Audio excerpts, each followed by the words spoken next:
And finally, if the movies aren't enough for you and you want even more excitement, theme parks might just be right up your alley. With an economy slowly on the mend, theme parks have had a resurgence of late, but as Jackie DeAngelis tells us, the companies that own the parks aren't taking that for granted. Nothing says summer like a roller coaster. And theme park companies want to get you and your family on that roller coaster as often as possible. How are they doing it? With newer and more spectacular attractions. Universal Studios in Florida is adding the Transformers 3D ride. It's already been a hit at parks in California and Singapore. Six Flags is adding 3 record-breaking thrill rides around the country and combining its safari attraction into the theme park at Great Adventure in Jackson, New Jersey. Hershey Park in Pennsylvania has added more attractions to its water park.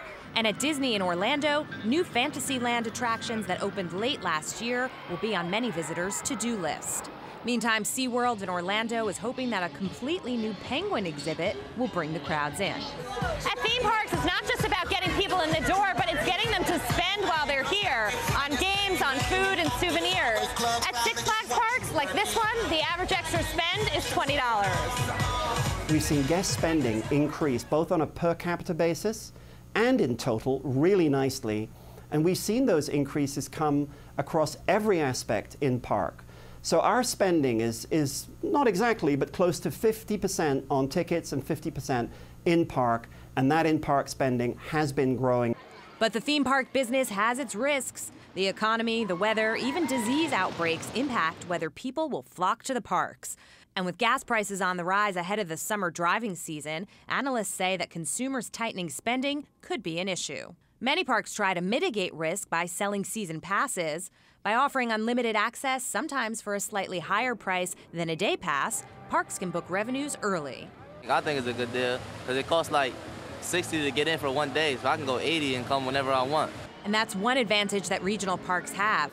Being a local destination for consumers makes them more attractive, while some of the destination parks, like Universal, Disney, SeaWorld, they require air travel and hotel for most to visit. Still, analysts feel each park has a unique flair that draws people in.